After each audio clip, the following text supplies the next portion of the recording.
Hello and welcome to this week's edition of Invest Africa. I'm Godfrey Mutizwa. Now, resource-rich African countries are determined to capitalize on high commodity prices in order to bolster weak state balance sheets.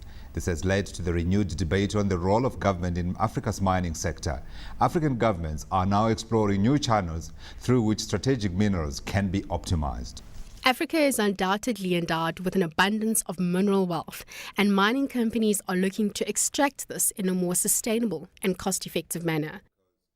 This has evoked political pressures on government on the continent to take a more proactive and strategic role in the mining sector. Government involvement in the sector has come about in various ways, from outright nationalization and expropriation of natural resources to control measures by corporations. According to a recent report by Ernst & Young on the business risks facing mining and metals, out of a list of the 10 most troubling risks in the mining industry, resource nationalism is what keeps mining companies awake at night. Business generally don't like uncertainty, and therefore there is, as it were, an opportunity cost. And secondly is that there are some investments which may go somewhere else, in some other investment destinations in the world. And for us, we feel that is regrettable. However, what we know is the minerals will always be here. Although historically state ownership in sub-Saharan Africa has lacked luster, and most mining companies in Africa have not had much operational success, countries like Namibia and Zimbabwe have taken a bold approach towards state ownership. For example, this year, the Namibian government announced its intention to grant its state mining company, Epangelo, exclusivity to the exploration of its strategic minerals, namely copper, gold, zinc, coal, and uranium. But it is worth noting that there isn't necessarily a direct correlation between poor performance and state-owned mining companies.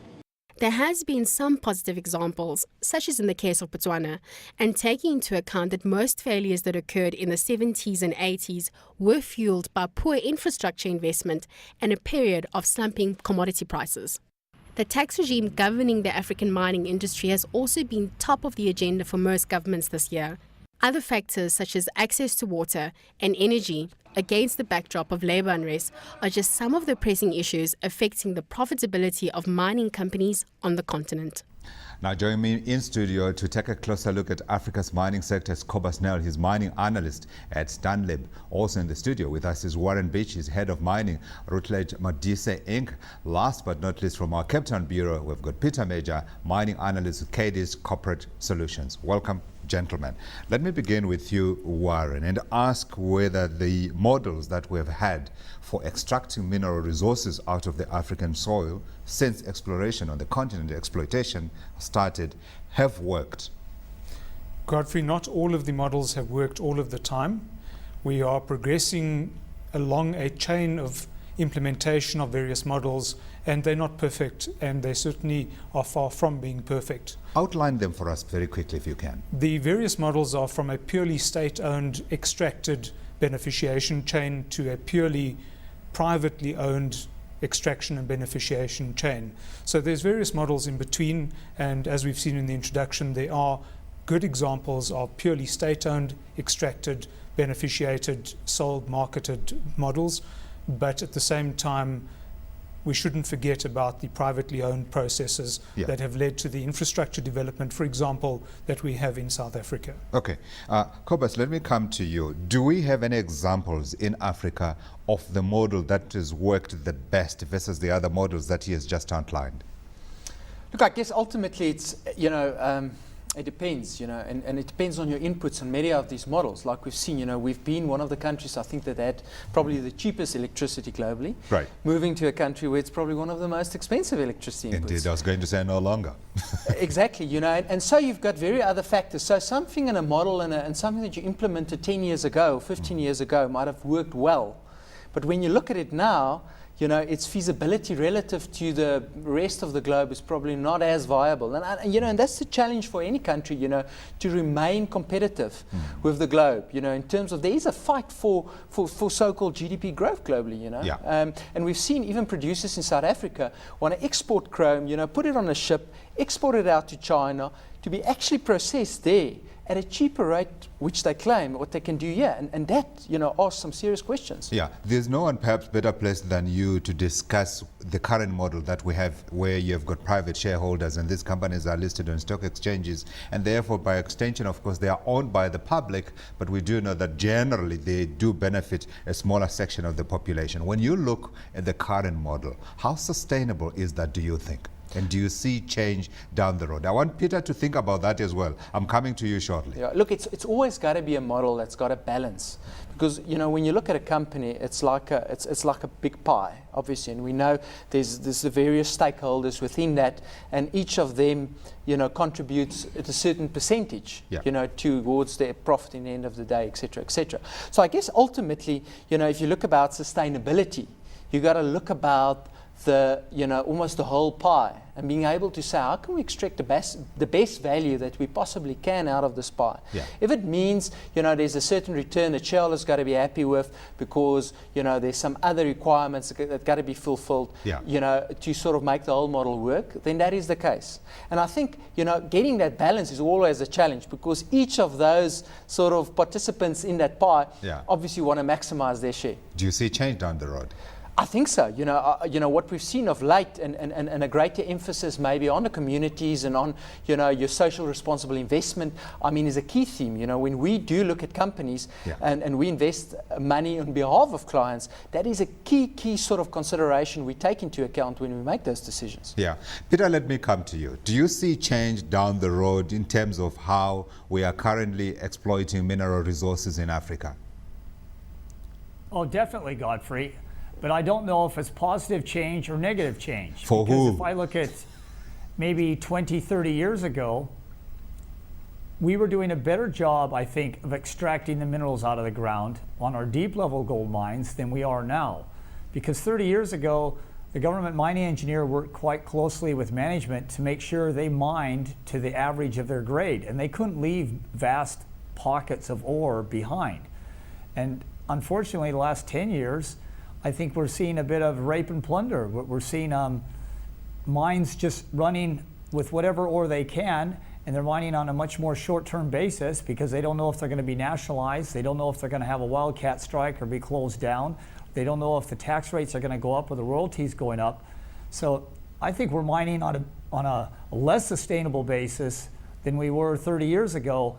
And the change I want to see going forward, the change everybody wants to see, is sustainability. These mines must be run so that they can sustain their operations for as long as possible until every last ounce of ore is out of the ground.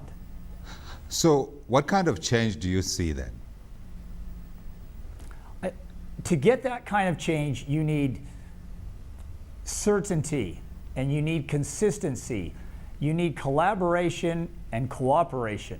That means between the government, the union, management, and workers. Everybody's got to be in agreement before you even sink a shaft, before anybody goes underground. We want this mine to last as long as possible. We want this mine to create as many jobs as possible. And we don't want to see this mine running just to make as many short-term profits in the next 3 or 4 years, and then closing when it's still got half its ore in the ground, or running on half the force that could be run here just so they can maximize profits. Okay, let me come to you. Build for me then this model of the future, if you like, for mining. What would it look like? He is talking about trying to get all stakeholders together, so the miners, the governments, the workers, the communities in which these companies are operating. And I'm seeing a lot of people at that table that I can't see unanimity of voice there.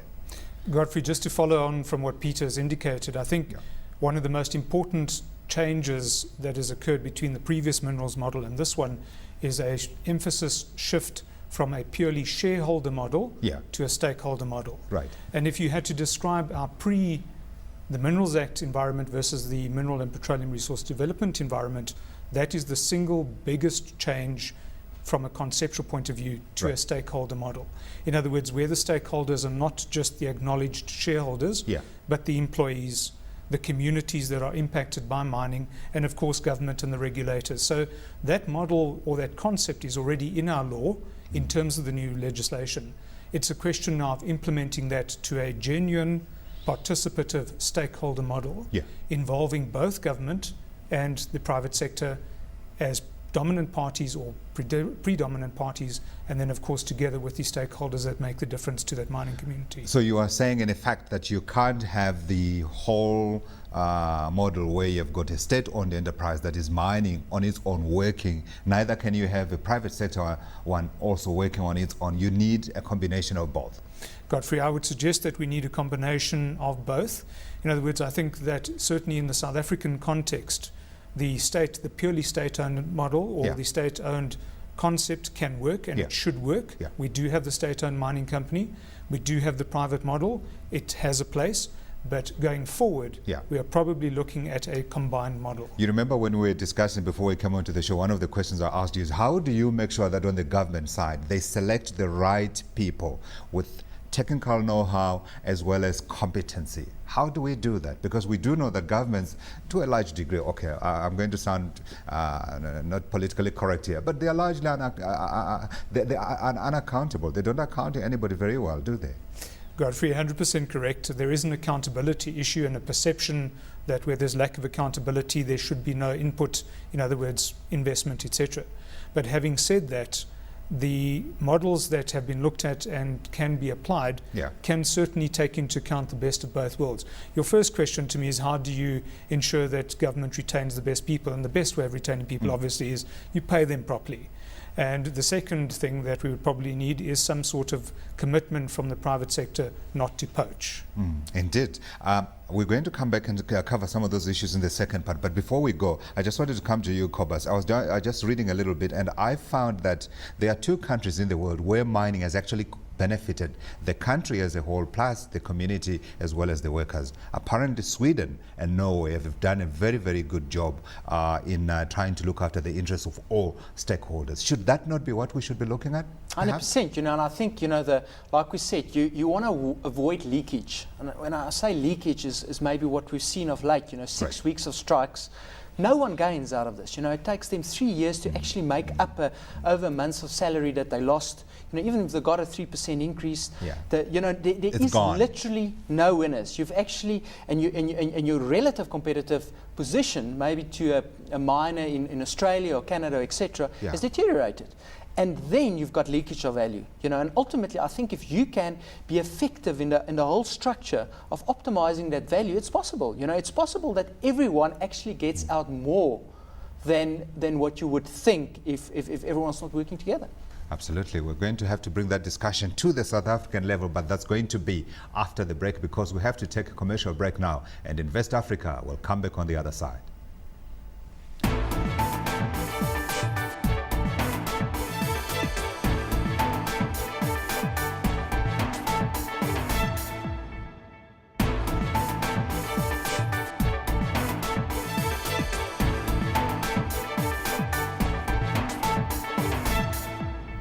Welcome back to Invest Africa. Now, over the past few months, mine violence has become synonymous with South Africa, given the labor unrest that has gripped the country's mining sector. Recently, South African Finance Minister Pravin Gordhan predicted that the country's mining sector was past its worst. But the world is watching to see if this prediction will indeed come to fruit. Helicopters hover in the sky, barely blocking out the cries of a group of women who mourn the deaths of their husbands, fathers and sons at the Marikana mine. Mining communities under police surveillance is no longer an uncommon occurrence. What started out as what was perceived as a few isolated incidents in some mining companies has now morphed into a wave of wildcat strikes that have swept across the South African mining sector with far-reaching consequences. To date, nearly 50 people have been killed in a strike-related action. The loss of life among workers and members of the police service is tragic and regrettable. And the estimated total value of production lost due to industrial action and stoppages in the platinum and gold sectors is at a staggering 10.1 billion rand. This according to the National Treasury. The mining sector will need to restructure for the future and, according to economists, could shed up to 200,000 jobs in the next decade. Both Standard & Poor's and Moody's rating agencies have downgraded South Africa's credit rating, increasing the cost of borrowing. This, coupled with the UN's report highlighting that the country's foreign direct investment has tumbled nearly 44%, has left investors jittery. Well, it is a cause for concern, but also you must bear in mind that South Africa is not an island. South Africa is part of the global environment. There's turbulence globally, and we are not immune from that. You know, we are very much aware, for instance, that 37% of our trading partners are in Europe. We know what's going on in Europe, and that has a direct bearing on how we perform as a country. And although there may be fears that South Africa's mining crisis may stream to the broader community producing countries, African leaders are looking to find ways to bring stability to all sectors contributing to the economy. We are a country which has challenges, but we are a stable country. We are a country which has opportunities for growing our economy. And when we overcome, I think globally, the situation of global challenges, South Africa will come out being the best because we are positioned to do that. That's Mining Minister Susan Shabangu speaking to Misho Mahanyele. Still with me in the studio is Cobus Nel, mining analyst at Stanley, Warren Beach, head of mining at Routledge Modise, and also from our Cape Town studios we've got Peter Major, mining analyst at Cadiz Corporate Solutions. Peter, let me begin with you. Are miners always poor people in other parts of the world? No, they're not. They're blue-collar workers, and sometimes they're near the highest paid of blue-collared workers, and that can apply to most countries. So they're not amongst the poorest people. A lot depends with the society they live in, because we spoke of Sweden and Norway. If you live in quite a socialistic state and the government provides medical, provides welfare, provides infrastructure, provides education, maybe even assists with housing. If you have a very highly developed socialistic government, then you don't need to make too much money from the mining company, and that's kind of your free spending money. But if you live in a country, or if you operate in a mine in the wilds, then you better make a lot of money, because it's going to justify the high expenses you incur working out in the wilds, and you have to sustain yourself. Or it's hard to get a rule of thumb, Godfrey. There's 200 countries on this planet. Yeah. And you can't just take a miner's salary in one country and compare it with another, because you have to take into account the government, the social, the infrastructure, etc. as well. Indeed. Now, I was reading today in the Star, there's a guy called Joe Sioka. He wrote on behalf of the Benchmarks Foundation, and he had some startling figures. I have not looked at these figures before. He says the top 3 executives at Lonmin, this is, I suspect, last year, and 46 million rand, and that equates to the 44 million rand that was earned by 4,200 rock drillers at Lonmin. Is there something wrong with the way we are compensating our executives versus the workers on the ground? I think you can make a good case to have a hard look at executive compensation. And it might be on the tail end of a statistical graph. You might take 100% of the employees, and it might just be the top 1%, or it's probably even the top 0.1% that do look quite out of line. Yeah. And whether we go back to Rockefeller, Carnegie, Thomas Edison, Henry Ford, I think a lot of those gentlemen 100 some years ago said they didn't know why the top executive in a company needed to make more than 30 times the lowest paid person in that company. And I think that warrants merit, that warrants investigation. But we can also say, if we've adopted capitalism in this country like the other 199 countries have, if we think capitalism is the best religion on the planet and we're all 100% sold on it, and we think the best thing we can do in the Sunday Times is brag up who's making the most money, and if the top person in the Sunday Times is worth 20 billion rand and he made 10 billion rand last year, or was it 2 billion rand, I think that equated to the salaries of 13,300 rock drillers. So yes, mining executives, are their salaries out of line? Maybe a lot of them, the 0.1% are, but if we're living in a capitalist world, then we can't just pick on mining. We got to pick on banking, manufacturing, and all the other companies as well. Absolutely, that conversation has to extend to them. I get part of what we're trying to do, if I can come to you, Warren, is that we're trying to find answers to what happened and why Marikana happened and why it's spreading and is finding support in the other communities that companies mine in South Africa. Is there perhaps a need to look at the issue around compensation as part of the reason and part of the reform that we need now to start looking at as we try to find the answers? Godfrey, I have spent quite a bit of time up in Marikana, and I have not seen that amount of barbed wire, razor wire, armored vehicles since the 80s and 90s. Mm-hmm. It's an environment which has created a dire need to investigate and to look at compensation mechanisms within the industry. But it cannot be viewed in isolation. It's part of the greater cost structures of a particular mining entity. And it cannot be looked at in isolation. It's part of the certainty that is required that Peter referred to. It's part of the risk factors which are taken into account, and the fact that in many, we were talking about the hard rock mining side of things, the fact that the infrastructure is old, that the mining deposits are moving further and further away from existing infrastructure. It's part of a bigger picture and the costs associated with investing in mining in South Africa. Absolutely, it is part of the bigger issues that we need to deal with. Now, one of the points that Joe Sioka, who I referred to earlier, spoke about, he had this line where he said, you're speaking about widespread poverty, you're speaking about exclusion, you're speaking about profiteering, in part answering to what we're saying. So what else do we need to look at beyond the pace? Surely there are bigger issues here. I mean, we talk about the structures around these mining communities, but everywhere where you go in South Africa, you go around these mining communities, you are seeing poverty.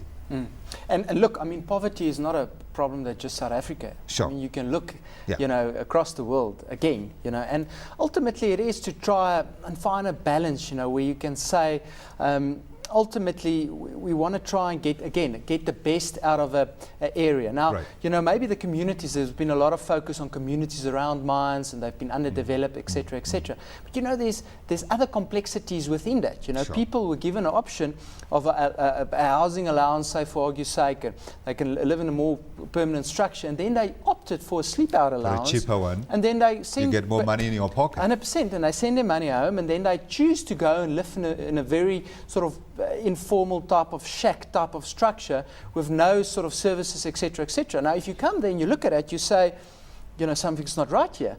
But if you take a step back, it could have looked very different if different decisions was made. So do you enforce these type of things on people? And then some people will say, oh, we're moving back again to the 80s?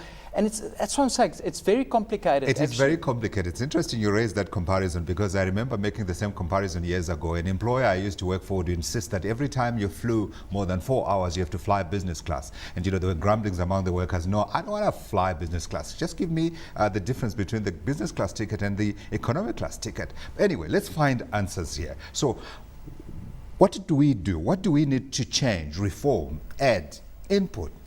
Do something. What do we need to change to make things right now? We've got 3 minutes to do this. Let me begin with you. I would say, first of all, and as Peter said, you need more certainty, you need more structure. From government? From government and from the whole sort of investment process, the expectation of labour in general, the commitment to labour. When you go into projects, you got to have more certainty around it. Like we said, currently if you try and build a house on sand, we all know what's going to happen. So I think that is the first step. And if we can get that right, I think, we're a long way down the path. Right, certainty. Godfrey, South Africans are desperate to be positive to the rest of the world and invite I had Paul Harris last night. And we are desperate for to send that positive message out. When it comes to the mining industry, certainty, consistency, transparency, the 3 cornerstones that we need see in place to make sure that it's an environment which is investor friendly, not only internally but also externally. Certainty, consistency, transparency is what we're taking from Warren. Peter, what do we take from you? Yeah, very close. You need education, you need transparency, you need honesty, and you need discipline. And if the workers in government mining companies agree to something, everybody must adhere to that. But education, we talked about poor miners, rich miners. I saw the miners who make the least on many mines had the highest living standard. And often the miners who made the most, they just blew it. Government's got to be honest, They've got to tell miners the facts of life. They can't be populist, and everybody has to adhere to agreements. And we've got to educate everyone so they utilize the resources and salary in a better way than not squandering it. Peter, but you're forgetting another one, and you're forgetting who is talking to you. I'm a journalist. What we do is we communicate. And I dare say that one of the reasons why Marikana happened is because there was no communication. You're so right. Bad communication. Yeah. It certainly needs to be addressed. Yeah, without a doubt. Absolutely. Communicate over and over again, honestly. Thank you, Peter. That's all we have time for this edition of Invest Africa. We will be back again at the same time next week. Until then, from me, Godfrey Muchizwa, and my guest, it's goodbye.